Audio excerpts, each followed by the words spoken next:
Hello from Southern Ontario, October 27th. As I said in a very recent video, I'm not going to put my opinion onto the news reporting as such. I can't afford the resources to do that anymore, and there's far, far superior coverage to anything I can do anyways. So I want to move into exploring the some of the psychology behind all of this, and I'm looking for a little help here. Because, in part,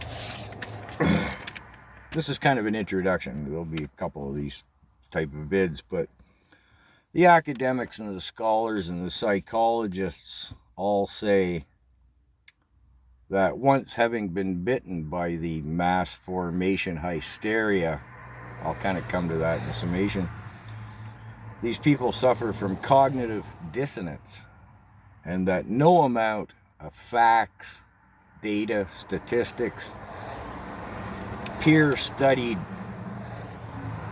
peer-reviewed studies, nothing will, they can't see it.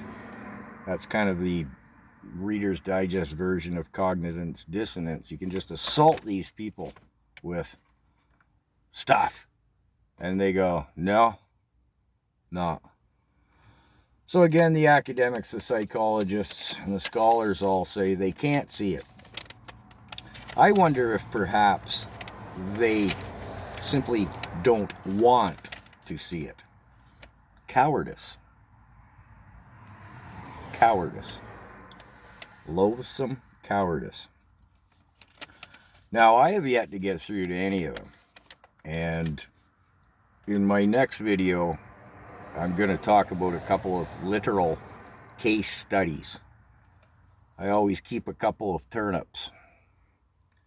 Come to that in the next video. And why I keep them and what I've learned from them. Which is why I keep them. I'm learning something. I just haven't gotten anywhere with it yet. But anyways, quick review. It's been 2.5 years to the month since the regime of Trudeau announced it's here. The big scare. Now, you can't blame anyone in the early days, weeks, and even months for buying into it, I'll say. The mass formation hysteria. I mean, we were assaulted with video images that turned out to be BS. And data, statistics, case counts that it has turned out to be BS. The tests, they finally had to admit now they were worthless. In fact, almost assuredly leading to false positives. Yeah, B there. By pushing the bounds of censorship here by not using rhyming slang, but you know what I mean. The guy who invented that test, he's deceased now, he was stating all along at the time it wasn't designed for that, and it's guaranteed to lead to false positives because it's not designed to do that. And yet that was utilized to justify assaulting us on a daily basis with terrifying case counts. Now, more and more people, 2.5 years later, I mean, look at the admission that just came out in the European Union Parliament in, I think it was in Holland, where that executive from one of the big three laboratories admitted, yeah, we're in phase 3 human trials now. But those suffering from cognitive dissonance, and I'll come to my literal case of a personal turnip. I sent that to him, and I mean, he's pro-vid and pro-jib, and refuses to accept. He said that's BS. That's the European Parliament, and that's an executive from the company. But no, won't believe any of it. So I'm going to ramble a little more in the next few videos about my interpretation of the psychology of all this. And See if anybody can help me out. Can we crack through the cowardice?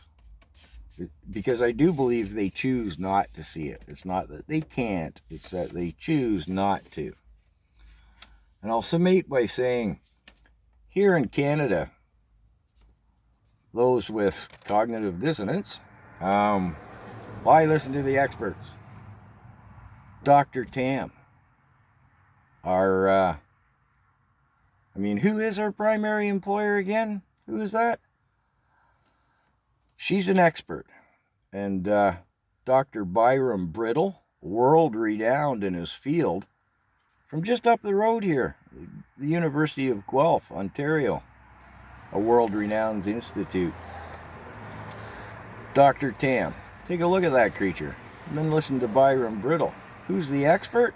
The same could be said in the States. Dr. Fauci, I saw something recently, he's the highest paid federal employee in the country, versus Dr. Robert Malone.